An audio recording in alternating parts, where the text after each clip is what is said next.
So today we will start with the adrenal gland. So in the case of adrenal gland, here you can see the picture of an adrenal gland. It is located above the kidney. So this is the kidney. On the upper surface of the kidney, there is a small gland attached to the top surface of the kidney. That is known by the name adrenal gland. Now regarding adrenal gland, it has two areas actually. One is a central portion and there is an outer portion. The centrally located tissue is called adrenal medulla, and the portion that lies outer is known by the name adrenal cortex. Here you can see that this area which is at the center of the gland is known by the name adrenal gland. The central part of the gland is known as adrenal medulla.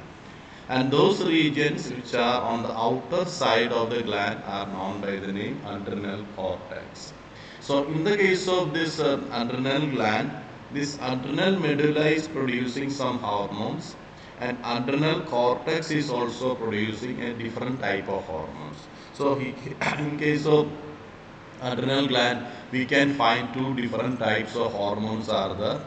And adrenal medulla is basically producing two hormones. One is adrenaline and other one is known by the name noradrenaline. It can be also called as epinephrine or norepinephrine.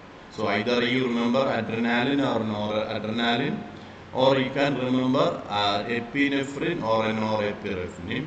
And they are commonly called by the name catecholamines. Basically, they contain amino group. Because of that, they are called as catecholamines. So, if you get a question, what do you mean by catecholamines? They are basically referring to adrenaline and noradrenaline. Now, in the case of this adrenaline and noradrenaline, they are sometimes known as emergency hormone. What is an emergency hormone? When we are having some kind of physical emergency, like falling from a step or somebody attacking you. These are all physical emergencies.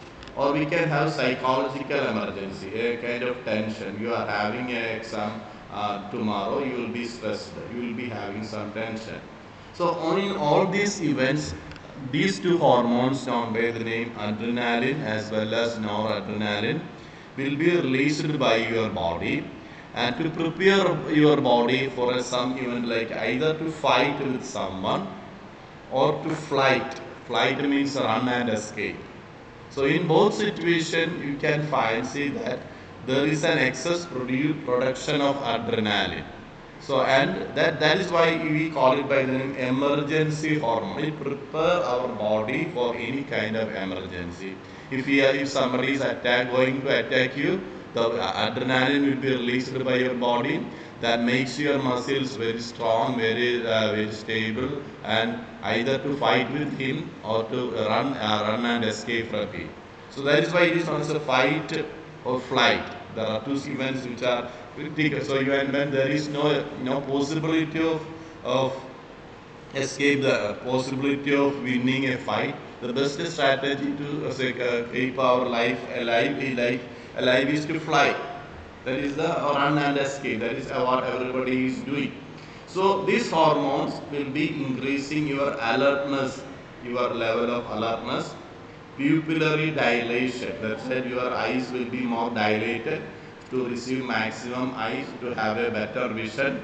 Then piloerection. Piloerection means the hairs on your body will be standing erect, and that situation is known by the name piloerection. It is also a kind of emergency response. Then too much sweating will be there. The body will be sweating too much. So these all adaptation will prepare your body to fight with that individual or run and escape from that individual. So that is the ultimate aim of this adrenaline. That is why they are known by the name emergency hormones. So both these hormones also increase your heart rate. Then it also increases the strength of your heart contraction and the rate of your respiration. That is, you are taking more oxygen, your heart is working too hard, it is pumping more blood, so that the cells and tissues in your body will be getting more amount of blood.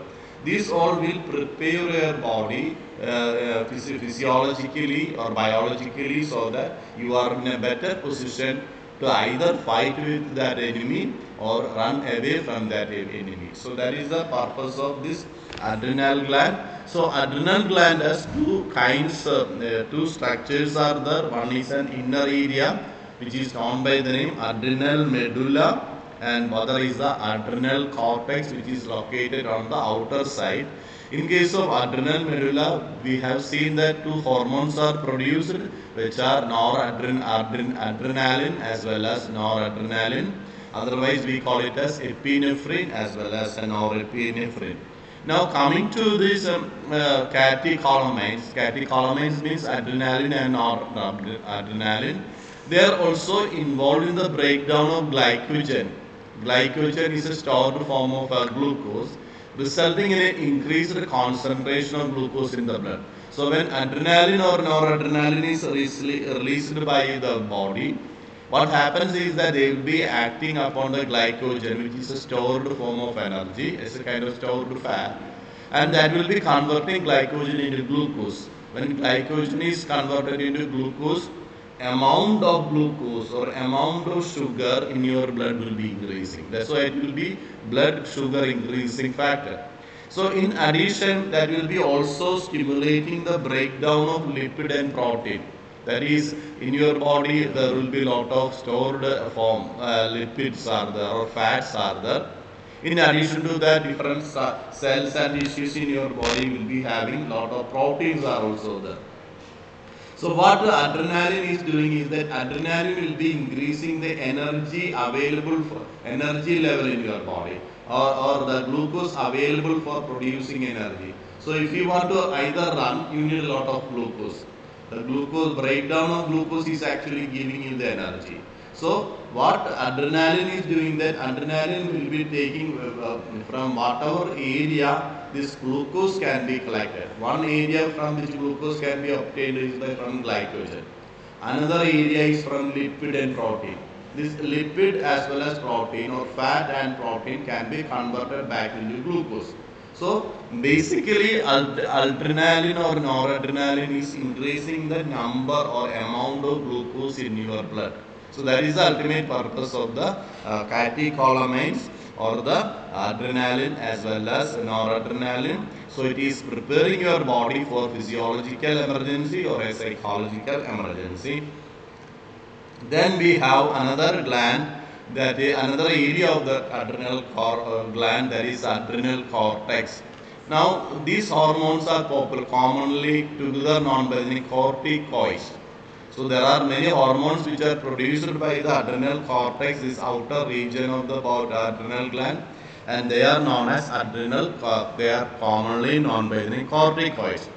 The corticoids are involved in carbohydrate metabolism, are known as glucocorticoids. Carbohydrate metabolism basically means carbohydrate like starch. The conversion of starch into glucose or glucose into starch. These are all carbohydrate metabolism. And those hormones which are helping in this conversion of glucose either into starch or starch into glucose are known as glucocorticoids. They are helping your body in carbohydrate metabolism or glucose metabolism. That is why we call it as glucocorticoids. In our body, there is one principal type of corticoids which is cortisol. So cortisol is the main glucose. Those hormones produced by the adrenal glands are called corticoids. One type of corticoids are specializing in glucose metabolism, and they are known as glucocorticoids. An example for glucocorticoids is known as a cortisol. Now, corticoids which regulate the balance of water and electrolytes in our body are known as mineralocorticoids. Some of the corticoids are actually controlling the amount of water and amount of salt and amount of other minerals available in your body, and they are responsible for controlling your salt and water balance. And those hormones are known as mineralocorticoids. Under the mineralocorticoids, we have one main hormone, that is the aldosterone. So aldosterone is the primary mineralocorticoids which is present in your body. Then glucocorticoids stimulate gluconeogenesis, that is lipolysis, that is production of glucose from either lipid or from proteins. That process is known as gluconeogenesis or lipolysis, splitting of lipid, proteolysis, splitting of protein. So that is a primary job of or primary work of glucocorticoids. Also stimulate the production of glucose from lipid as well as proteins, and it also inhibits cellular uptake and utilization of amino acid. That is, cellular uptake means there will be amino acid present in the blood or in the tissue fluid. These glucocorticoids will block that in absorption of amino acid from tissue fluid into the cells by the different types of cells. So that is another role of the glucocorticoids. Then cortisol, that is the glucocorticoid, is also involved in maintaining cardiovascular system as well as kidney function. That is another role of the cortisol. Then it also responsible of anti-inflammatory responses and suppresses immune response. So number of functions are there for cortisol. The primary and the most important function is carbohydrate metabolism in the case of cortisol. But in addition to carbohydrate metabolism, we can also see that they are also involved in many other functions like anti-inflammatory reactions, suppressing our immune response, producing RBC, that is another thing. Then similarly, the aldosterone also act on renal tubule and stimulate the reabsorption of sodium ions and water, and as well as excretion of potassium and phosphate ions. So this is another role. So mineralocorticoids, that is aldosterone, primary function is actually the controlling the water as well as electrolytes. In that process, they are actually involved in the absorption, reabsorption of sodium and water, and also the removal or excretion of potassium ions as well as phosphate ions from the renal tubule. Thus, aldosterone helps in maintenance of electrolytes, body fluids, osmotic pressure, and blood pressure. So that is why they are known as a mineralocorticoids. They are primarily concerned with maintaining the mineral balance or electrolyte balance or salt water balance in your body. The small amount of androgenic steroids are also secreted by adrenal cortex, which play a growth in axillary hair, pubic hair, facial hair, and during the puberty. So basically, there are axillary hair means underarm hair. Pubic hair means hairs around your reproductive or genital organs. Facial hair means the face hair, and these hairs are actually controlled by testosterone or androgens produced by adrenal gland. So this another important function of this adrenal gland is that one is secreting cortisol, another is secreting aldosterone. Along with that, they also secrete small amount of testosterone, and this testosterone is actually controlling the production of hair in these different types of body area, especially underarm, pubic area, as well as the face. So so that is one peculiarity that is of the adrenal gland. They are also involved in producing small amount of the testosterone. Then another gland that is, so regarding adrenal gland, with the what is we have to keep in your mind is that two regions are the adrenal gland as well as adrenal cortex.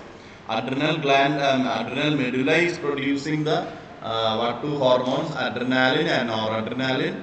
Cortex is producing cortisol, aldosterone, and small amount of testosterone. So these are the various hormones produced by the adrenal gland.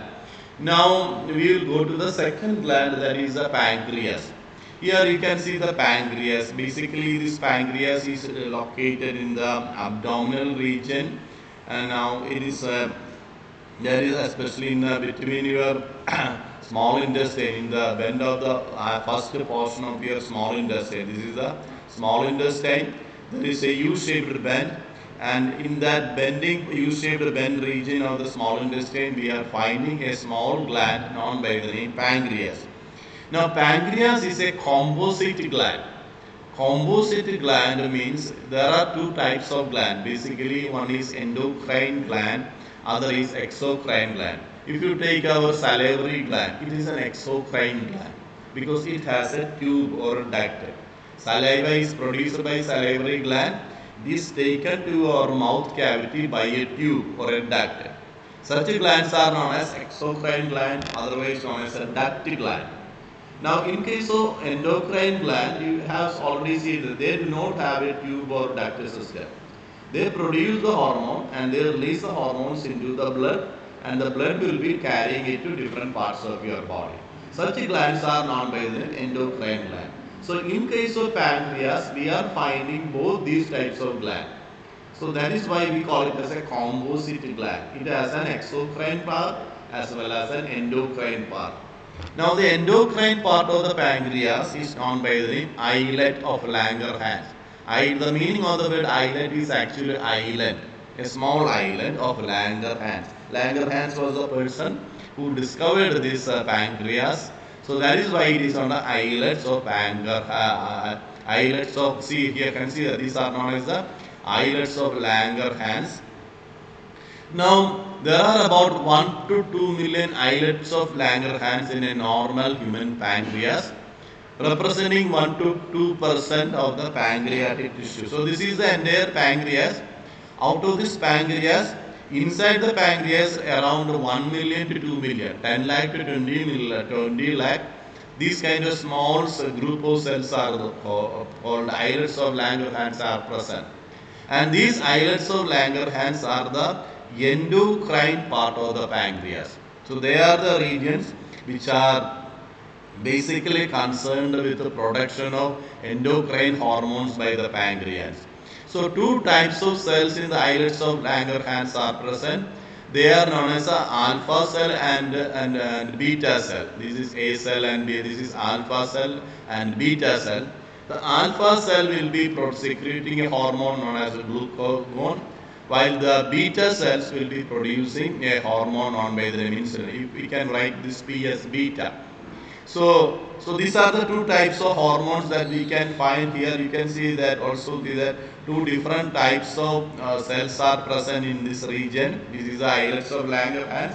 Two different types of cells are there. Alpha cells are producing glucagon, one type of hormone. Beta cells are producing another type of hormone known by the name insulin. So glucagon is the peptide hormone. Peptide hormone means a hormone formed of proteins or amino acids. So that is why it is known as a peptide hormone. And they plays an important role in maintaining normal blood glucose level. Glucagon acts on liver cells and stimulate gluconeogenesis, resulting in increased blood sugar. So what is the main role of the glucagon is that will be acting on the liver cell, converting glycogen present in the liver cell into the glucose.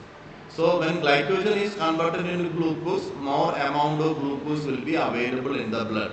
And that process is known as glucogenolysis, glycogenolysis, not glycogen. There is splitting of glycogen. Glycogen will be split into glucose, and as a result of that, amount of glucose available in your blood will be increasing, and that situation is known as a hyperglycemia. Hyper means more, glycemia means sugar. So there will be an increased amount of sugar as a result of this glycogenolysis. Now another is that in addition to this glucagon also stimulates production of gluconeogenesis. What is gluconeogenesis? Formation of glucose from protein and fat. That is known as a gluconeogenesis. Earlier we have studied that here. The formation of this breakdown of lipids and proteins into glucose is known as a gluconeogenesis. So in that process also it is producing glucose. So the ultimate effect of this secretion of glucagon is that it will be producing more amount of glucose in your blood. So glucagon reduces cellular glucose uptake and utilization. So one, it is producing more glucose. It also blocks the uptake, absorption of glucose from the blood by the cells and tissue. So overall effect of this secretion of glucagon is that more glucose will be available in your blood. So that is the main. So that is why we are calling it as a hyperglycemic hormone. Hyper means more, glycemic means sugar. Hyperglycemic hormone means any hormone that is increasing the sugar level in your body. So we have to see another hormone, that is the insulin. So one hormone produced by the pancreas is known by the name glucagon, which is produced by the alpha cells of the islets of Langerhans. The beta cells are actually producing the insulin. This is also a peptide hormone as a form of amino acid or protein, and that plays a major role in the regulation of glucose homeostasis. And insulin acts mainly on hepatocyte. Hepatocyte means cells in the liver. Liver cells are known as a hepatocyte, and also adipocyte. Adipocyte means fat cells. No, cells present in the fat tissue are known as adipocyte and enhances cellular glucose uptake. So what glucagon was doing is that splitting of glycogen into glucose, splitting of protein into glucose, splitting of fat into glucose. This was the process done by the glucagon. The insulin is doing opposite thing. Insulin will prevent the will be preventing the will be enhancing. Enhancing means increasing the absorption, that is the uptake of glucose by the hepatocyte, liver cells as well as the fat cell. As a result, there is a rapid movement of glucose from blood to liver cell or hepatocyte and adipocyte, and this will be resulting in a decreased presence of glucose in your blood. So one is actually increasing the glucose level by pumping more blood glucose into the blood. Other is pumping glucose from the blood to the liver cells and fat cells. So it is known as a hypoglycemia. So this is a hypoglycemic hormone. Other is a hyperglycemic hormone. So this it is basically by interaction of this glucose as well as this insulin that the body is keeping our blood glucose level in a normal level. Insulin also stimulates conversion of glucose to glycogen. So that is another process. So one is it is increasing the absorption by fat cells as well as liver cell. Second is this process of glycogenesis. Glycogenesis means glucose to glycogen. Converting glucose to glycogen will be triggered by insulin. So glucose homeostasis in blood is thus maintained jointly by two hormones. So how much glucose is actually present in your blood is actually regulated by two hormones. One is insulin, other is the glucagon. This prolonged hyperglycemia. What is prolonged hyperglycemia? Increased amount of glucose in your blood leads to a complex disorder called diabetes mellitus, and which is associated with the loss of glucose to urine and formation of harmful components known as ketone bodies. Ketone bodies are actually formed when your body will be, for example, when a sufficient amount of glucose is not available for your body cells. Body cells will be converting stored fat and protein into an energy, and during that process they will be producing number of ketone bodies. Like ketone bodies mainly include acetone, acetoacetic acid, and alpha butyric acid. These are together known as the ketone bodies, and these ketone bodies will be having a smell of acetone. So when this acetone smell bodies are released by your urine, it will be known as a ketonuria. The situation is known as the ketonuria. Now the best treatment for a diabetic patient is to supply insulin. Basically, it is due to the shortage of insulin, the diabetes will be developing, and the best way to control diabetes is actually by going for a insulin therapy.